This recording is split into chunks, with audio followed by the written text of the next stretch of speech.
M K Haridas. ഇപ്പോൾ doctor Nisha Nujumudheen അവർ public policy എക്സ്പെർട്ടാണ്, അനലിസ്റ്റാണ്.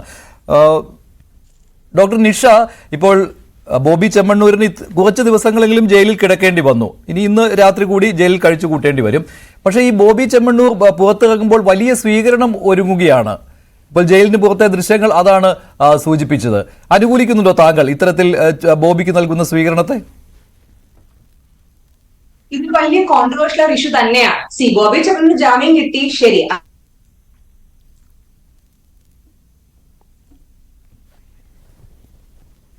ഒന്നുകൂടി വിളിക്കാം ഡോക്ടർ നിഷയെ. ശ്രീ പണിക്കർ പ്രതീക്ഷിച്ചതാണ്.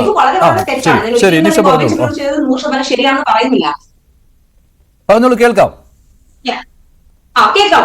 സോ ഞാൻ ഒരിക്കലും പറയുന്നില്ല ബോബി ചെമ്മണ്ണൂർ ചെയ്തത് വളരെ ശരിയായ ഒരു കാര്യമാണ്. ദ്വാരത്തെ പ്രയോഗം യൂസ് ചെയ്യുക എന്ന് പറയുന്നത് തെറ്റായ കാര്യം തന്നെയാണ്. നമ്മുടെ നാട്ടിൽ ആർട്ടിക്കിൾ 19 ഉണ്ട്, റൈറ്റ് ടു ഫ്രീഡം എന്നാണ് നമ്മൾ ഇന്ത്യൻ കോൺസ്റ്റിറ്റ്യൂഷനിൽ പറയുന്നത്. പക്ഷെ റൈറ്റ് ടു ഫ്രീഡം എന്ന് പറഞ്ഞു കഴിഞ്ഞാൽ തോന്നിവാസം കാണിക്കാൻ എന്നുള്ളതല്ല. നമ്മൾക്ക് ചില കാര്യങ്ങളുണ്ട്. ഇപ്പോ ഒരു തമിഴിലൊരു വളരെ ഫേമസ് ആയ ഒരു കോട്ട് എടുത്ത് നോക്കിക്കഴിഞ്ഞാൽ, തിരുവള്ളൂർ എന്ന് പറഞ്ഞൊരു റൈറ്റർ എഴുതിയതാണ്, എടം പൊരുൾ ഏവൽ. അതായത് സ്ഥലത്തിനനുസരിച്ച് പെരുമാറുകയും സംസാരിക്കുകയും വസ്ത്രം ധരിക്കുകയും ചെയ്യണമെന്നാണ് പറയുന്നത്. ഇപ്പോ ഹണി റോസ് എന്നൊരു നടി വന്നിട്ട് ഒബ്വിയസ്ലി അവർക്ക് നടന്ന ഒരു ബോഡി ഷേമിങ് അല്ലെങ്കിൽ ഇൻസൾട്ട് എനിക്ക് വളരെ ദുഃഖമുണ്ട് ആ ഒരു കാര്യത്തിൽ. കാര്യം അവർ ഒരുപാട് അത് സഫർ ചെയ്തു, ഒക്കെ ശരിയാണ്. പക്ഷേ ഇടം പൊരുൾ ഏവൽ എന്നൊരു കാര്യം ഫോളോ ചെയ്യേണ്ടത് വളരെ വളരെ വളരെ അത്യാവശ്യമായ ഒരു കാര്യമാണ്. ഇപ്പൊ നമ്മുടെ കുംഭമേള നടക്കുമല്ലേ, കുംഭമേളയിൽ സ്വാമിമാര് ധരിക്കുന്ന വസ്ത്രം ധരിച്ചുകൊണ്ട് എനിക്ക് കോളേജിലോ സ്കൂളിലോ പോകാൻ പറ്റത്തില്ലല്ലോ. ഇപ്പൊ ഞാനൊരു അധ്യാപികയാണ്. ഇപ്പൊ ഞാൻ ബിക്കിനിയും ഷോർട്സ് വിട്ട് ഞാൻ പഠിപ്പിക്കാൻ പോയി കഴിഞ്ഞാൽ അത് വേറെയാണ് മര്യാദ. സോ നമ്മൾക്ക് ബേസിക് ആയ മര്യാദ എന്ന് പറഞ്ഞ് കീപ്പപ്പ് ചെയ്യേണ്ടത് വളരെ അത്യാവശ്യമായ കാര്യമാണ്. അതുപോലെ തന്നെ ഇപ്പോ ഈ ഹണി റോസിന്റെ ഒരു കാര്യത്തിൽ എനിക്ക് എന്താ തോന്നിയിട്ടുണ്ടെന്ന് വെച്ച് കഴിഞ്ഞാൽ, ഇവർ ആദ്യമായിട്ടല്ല ഇങ്ങനത്തെ ക്രിറ്റിസിസം കേൾക്കുന്നത്. അവർക്ക് അവരെ ഹേർട്ടായി, ഒക്കെ ശരി തന്നെ. പക്ഷേ അതിൽ നമ്മൾ വളരെയധികം ശ്രദ്ധിക്കേണ്ട ഒരു കാര്യം എന്ന് വെച്ച് കഴിഞ്ഞാൽ, കൺസ്ട്രക്റ്റീവ് ക്രിറ്റിസിസം അല്ലെങ്കിൽ കൺസ്ട്രക്റ്റീവ് ഫീഡ്ബാക്ക് അത് അക്സെപ്റ്റ് ചെയ്യാൻ അവർക്ക് കഴിഞ്ഞില്ലെങ്കിൽ അവരൊരു സെലിബ്രിറ്റി എന്ന് പറഞ്ഞ കാര്യമുണ്ടോ? എല്ലാ സെലിബ്രിറ്റിയും ട്രോൾ ചെയ്യുന്നുണ്ട്. ഹോളിവുഡ് ആകട്ടെ, ടോളിവുഡ് ആകട്ടെ, മറ്റ് ഭാഷയിലുള്ള സിനിമാസ് ആകട്ടെ, എല്ലാ തരത്തിലുള്ള വസ്ത്രം എല്ലാവരും ധരിക്കുന്നുണ്ട്. പക്ഷേ അതനുസരിച്ച് ഒരു ഇടവും സ്ഥലവും ഒക്കെ തന്നെയുണ്ട്. അവർ കൊടുക്കുന്ന ഒരു സോഷ്യൽ മെസ്സേജ്, നമ്മുടെ അപ്കമിങ് ജനറേഷൻസ് ആകട്ടെ അല്ലെങ്കിൽ കുട്ടികൾക്കാകട്ടെ കൊടുക്കുന്ന ഒരു മെസ്സേജ് വന്നിട്ട് കുറച്ച് മോശമായ രീതിയിൽ ആയതുകൊണ്ടാണ് ഇത്രയും ഒരു പ്രോബ്ലമായി തോന്നുന്നത്. ഇവിടെ ഞാൻ ഹണി റോസ് തെറ്റുകാരി എന്നല്ല പറയുന്നത്. അവർക്കുണ്ടായ ഒരു വിഷമം, അവർക്കുണ്ടായ ഇൻസൾട്ട് എനിക്ക് വളരെയധികം ദുഃഖമുണ്ട് അതിൽ. എന്ന് വെച്ചിട്ട് അവർ ചെയ്യുന്ന എല്ലാം തന്നെ ശരിയാന്ന് പറയാൻ നിൽക്കത്തില്ല. ബോബി ചെമ്മണ്ണൂർ ചെയ്ത് വളരെ തെറ്റാണ്. അദ്ദേഹം മാപ്പ് പറയുകയും ചെയ്തു. അതേമാതിരി കൊന്നിട്ടൊന്നുമില്ലല്ലോ. മാപ്പ് പറഞ്ഞു എന്ന് പറയുമ്പോൾ ഈ മാപ്പ് പറയുന്നതിന് മുൻപ് ബോബി ചെമ്മണ്ണൂരിന് ഒരു അവസരം ഉണ്ടായിരുന്നില്ലേ ഡോക്ടർ നിഷ? ഈ മാപ്പ് പറഞ്ഞു എന്ന് പറയുന്നത് ഈ അറസ്റ്റിലേക്ക് വന്ന ആ സമയത്താണ്. അതിന് മുൻപ് ബോബി ചെമ്മണ്ണൂരിന് അവസരമുണ്ടായിരുന്നു. ഇങ്ങനെ ചെയ്യരുത് എന്നുള്ള കാര്യം ബോബി ചെമ്മണ്ണൂരിനെ നേരിട്ട് അറിയിച്ചതാണ്.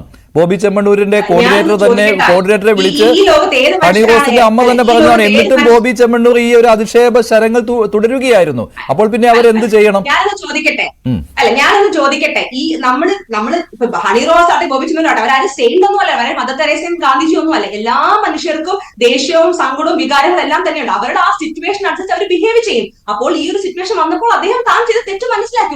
ഒരു തമാശ എന്ന രീതിയിൽ അദ്ദേഹം അത് പറഞ്ഞു, ഇല്ലെന്നല്ല, പക്ഷെ അത് തെറ്റാണെന്ന് മനസ്സിലാക്കി അതിന് ക്ഷമ ചോദിക്കുകയും ചെയ്തു.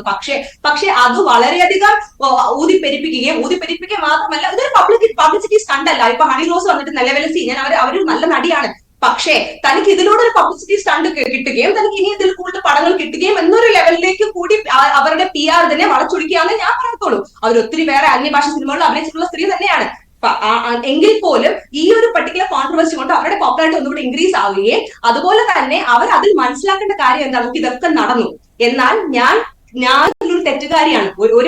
നമുക്കൊരു ശബ്ദം ഉണ്ടാവണമെങ്കിൽ രണ്ട് കൈയും കൂട്ടിമുട്ടുമ്പോൾ മാത്രമേ ശബ്ദം ആവാറുള്ളൂ. അല്ലാതെ ഒരു കൈ മാത്രം അടിച്ചെന്ന് പറഞ്ഞ ശബ്ദം വരാറില്ല. ഈ ഒരു ബേസിക് ആയ ലോജിക് മനസ്സിലാക്കണം. വളരെ പ്രാഗ്മാറ്റിക്കും അല്ലെങ്കിൽ വളരെ പ്രാക്ടിക്കൽ ആയിട്ടൊരു ഒരു കോണ്ടെക്സ്റ്റ് ആണിത്. ഒരു വിമൻ എംപവർമെന്റ് എന്ന് പറഞ്ഞ കോണ്ടെക്സ്റ്റിൽ പോലും ഈ സ്ത്രീയുടെ ഒരു കൈൻഡ് ഓഫ് ബിഹേവിയർ എനിക്കൊരു ചോദ്യചിഹ്നമായി തോന്നുന്നു. അവര് മിണ്ടാതിരിക്കണമായിരുന്നു എന്നാണോ താങ്കൾ പറയുന്നത്? അല്ല, അവർക്ക് പറയുവാൻ അർഹതയില്ലായിരുന്നു, അല്ലെങ്കിൽ ബോബി ചെമ്മണ്ണൂരിനെതിരെ പരാതി കൊടുക്കുവാൻ അർഹത ഈ ഹണി റോസിന് ഇല്ലായിരുന്നു എന്നുള്ള അഭിപ്രായം താങ്കൾക്കുണ്ടോ? തനിക്ക് ഇൻസൾട്ട് വന്നു കഴിഞ്ഞാൽ അല്ലെങ്കിൽ തന്നെ ആരെങ്കിലും പരാതി കൊടുക്കാം. ഡിഫമേഷൻ സൂട്ട് ഇന്ത്യൻ ലോസ് പ്രകാരം ഡിഫമേഷൻ സൂട്ട് ചെയ്യുക തന്നെ ചെയ്യാം. പക്ഷെ ആ ഡിഫമേഷൻ സൂട്ട് ചെയ്യുമ്പോൾ അതിന് ക്രിറ്റിസിസം വരികയും നമ്മൾ ക്രിറ്റിസിസം ചെയ്യുമ്പോൾ അത് അക്സെപ്റ്റ് ഉള്ള മനക്കെട്ട് സെലിബ്രിറ്റി വേണം, അത് വിട്ടിട്ട് ഞാൻ ആത്മഹത്യ ചെയ്യും, എന്റെ ഫാമിലിനെ എന്നെ താഴെ ഇടുന്നു, രാഹുൽ ഈശ്വർ ജയിലിൽ ഇടണം, ഇങ്ങനത്തുള്ള വാദങ്ങളൊക്കെ വളരെ വളരെ അറ്റർ നോൺസെൻസ് ആണ്. ഇമോഷണൽ ബ്ലാക്ക്മെയിലിന് കൂടെ അല്ല തന്റെ സപ്പോർട്ട് വാങ്ങിയെടുക്കേണ്ടത്. റാദർ താൻ ഒരു കംപ്ലൈന്റ് കൊടുത്തു, ശരി, നല്ല കാര്യം തന്നെ, അവർ ചെയ്തത് നല്ല കാര്യം തന്നെയാണ്, അതിന് മാപ്പ് പറയുകയും ചെയ്തു. എങ്കിൽ അവിടെ നമുക്ക് നോക്കേണ്ട കാര്യം എന്ന് വെച്ച് കഴിഞ്ഞാൽ ഇവർ ചെയ്യുന്നതും ശരിയാണോ? അതാ കുറച്ചു മുമ്പ് ഞാൻ പറഞ്ഞ ഇടം പൊരുൾ ഏവൽ, നമ്മളൊരു മാതൃകയായിരിക്കണം. ഒരു പബ്ലിക് ഒരു സെലിബ്രിറ്റി അല്ലെങ്കിൽ ഒരു പൊതു ഒരു പബ്ലിക് ഫിഗർ എന്ന് പറയുമ്പോൾ അവർ ബേസിക്കായി ചില കോൺഷ്യസ്നസ് പാലിക്കേണ്ടത് വളരെ അത്യാവശ്യമായ കാര്യം തന്നെയാണ്. കാര്യം അവിടെ അവർക്ക് ഈ പറഞ്ഞതുപോലെ പിന്നെ ഒത്തിരി ആരാധകരുണ്ട്, അവർക്ക് ഒത്തിരി അധികം ഫോളോവേഴ്സ് ഉണ്ട്. അപ്പൊ അവർക്കൊക്കെ കൊടുക്കുന്ന ഒരു മെസ്സേജും ഇല്ലേ? നമ്മുടെ ഡ്രസ്സിംഗ് എന്ന് പറഞ്ഞാൽ വളരെ മോഡസ്റ്റ് ആയിരിക്കണം. ഈ മോഡസ്റ്റ് എന്ന് പറഞ്ഞാൽ പറത്തിട്ടുകൊണ്ട് പോകാനല്ല ആരും പറയുന്നത്. പക്ഷെ ഒരു വസ്ത്രം ധരിക്കുമ്പോൾ ആ സ്ഥലത്തിനനുസരിച്ച്, അവർ ബിക്കിനി ധരിക്കട്ടെ, അവർ ഷോർട്സ് ധരിക്കട്ടെ, അവർ തുണിലാതെ പോലെ നടക്കട്ടെ, പ്രശ്നമില്ല. പക്ഷെ അതിനൊരു സ്ഥലമുണ്ട് അല്ലെ? അപ്പൊ നമ്മൾ മനഃപൂർവ്വം ആവശ്യമില്ലാത്ത തോട്ട്സ് ഇൻകൾക്കേറ്റ് ചെയ്യുന്ന പോലെ, നമ്മൾ പ്രലോഭനങ്ങളിലേക്ക് വഴിതിരിക്കുന്ന പോലെ ഒരു നോർമൽ ജ്വല്ലറി ഉദ്ഘാടനമാകട്ടെ അല്ലെങ്കിൽ വേറെ എന്ത് ഉദ്ഘാടനമാകട്ടെ, അങ്ങനെ പോകുമ്പോൾ automatically crimes also increase, right? ഇപ്പൊ അവര് വന്നിട്ട് തന്നെ ഇങ്ങനെ പറഞ്ഞു, എന്തുകൊണ്ടാണ് ഞാൻ കേസ് കൊടുത്തത്? ഒരു സ്ത്രീ എങ്ങനെ പറയുന്നു? സ്ത്രീകൾ ഒരുപാട് പേരെല്ലാം പറയുക തന്നെയാണ് ചെയ്യുന്നത്. പക്ഷെ ഇവിടെ ഈ ഒരു പോയിന്റ് ഓഫ് കോണ്ടെക്സ്റ്റില് Honey Rose should also understand that അവരുടെ ഭാഗത്തും ചില നടപടികൾ അല്ലെങ്കിൽ അവരുടെ ഭാഗത്തും ചില കാര്യങ്ങൾ വളരെ കെയർഫുൾ ആയിട്ട് അനലൈസ് ചെയ്യണമായിരുന്നു. ഇനിയെങ്കിലും അവർ ചെയ്യുമെന്ന് ഞാൻ പ്രതീക്ഷിക്കുന്നു. അവര് സ്ലീവ്ലെസ് ഇടുന്നുണ്ടോ അല്ലെങ്കിൽ അവര് ഒരു കുട്ടി ഡ്രസ് ഇടുന്നുണ്ടോ എനിക്ക് ആർക്കോ പ്രശ്നമില്ല. അല്ല, അതിനപ്പുറം അവർ എന്താണ് ചെയ്തത്? മാഡത്തിന് അതിനപ്പുറം അവർ എന്ത് ചെയ്തു എന്നാണ് നിഷ? അതിനപ്പുറം അവർ എന്ത് ചെയ്തു എന്നാണ്?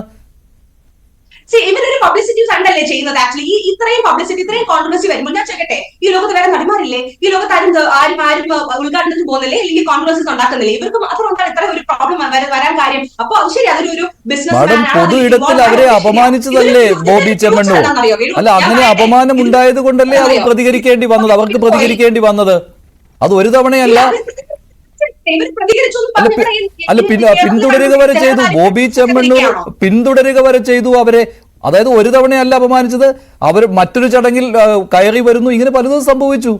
സോഷ്യൽ മീഡിയയിലെ ഇന്റർവ്യൂകളിൽ അപമാനിച്ചു. അപ്പോൾ അവർക്കത് ബോധ്യമായെങ്കിൽ അവർക്ക് പരാതിപ്പെടാൻ അതിനുള്ള അർഹത അവർക്കുണ്ട്. അവർക്കത് പരാതിപ്പെട്ടു. അവർക്ക് അർഹതയില്ലെന്ന് ഞാൻ ഇല്ലല്ലോ. ഇല്ല, നിങ്ങൾ മനസ്സിലാക്കേണ്ട ഒരു കാര്യം, അവർ ഒരു ബോബി ചെമ്മണ്ണൂരിനെ മാത്രമല്ല എടുത്ത് പറഞ്ഞോളൂ. എത്രയോ ബോബി ചെമ്മണ്ണൂർമാർ അവരെ ഒന്നും പറഞ്ഞിരിക്കും, അന്നേരം ഒന്നും അവർക്ക് കൊണ്ടില്ല, ഇപ്പൊ അവർക്ക് കൊണ്ടു. ശരി, അതിന് മനസ്സിലായി, അവർക്ക് വളരെയധികം ഹേർട്ടായി, ഒക്കെ ഞാൻ സമ്മതിക്കുന്നു. പക്ഷെ എന്തുകൊണ്ട് അവരുടെ ബേസിക് ആയ ക്വാളിറ്റീസ്, അവരുടെ ബേസിക് ആയ ഒരു മോഡസ്റ്റി അവർ ലംഘിക്കുന്നു? നിങ്ങൾ എന്ത് വേണോ ധരിച്ചു, എന്ത് വേണോ ചെയ്തു, ആരും ഒന്നും ചെയ്യണമെന്ന് പറയുന്നില്ല. But she has to follow certain things. ഒരു പബ്ലിക് ഫിഗർ അല്ലെങ്കിൽ സെലിബ്രിറ്റി എന്ന് പറയുമ്പോൾ ചില ബേസിക് ആയ കാര്യങ്ങൾ ഫോളോ ചെയ്യേണ്ട ഒരു ആവശ്യമായ ഒരു കാര്യം തന്നെയാണ്. ഇപ്പോ ചില ചർച്ചകളിൽ ഞാൻ കണ്ടു, മഞ്ജു വാര്യർ വളരെ വളരെ മനോഹരമായിട്ട് ഡ്രസ് ചെയ്ത് വരുന്നല്ലോ, അവർ വലിയ സ്റ്റാർ ആണ്, അയ്യോ മഞ്ജു വാര്യറിനെയും ഹണി റോസിനെയും നിങ്ങൾ താരതമ്യം ചെയ്യരുത്. ഞാൻ അത് ചെയ്യാൻ ഉദ്ദേശിക്കുന്നില്ല. പക്ഷെ അവരൊരു സ്ത്രീയല്ലേ, അവരൊരു സ്റ്റാർ അല്ലേ? അല്ലെ, അതുപോലെ പല പല പല പല സ്റ്റാറുകൾ, അനശ്വരി ആകട്ടെ, കുറെ സ്റ്റാറുകളാകട്ടെ, അവർക്കൊക്കെ ഇല്ലാത്ത പ്രശ്നം ഇവർക്ക് മാത്രം എന്താ?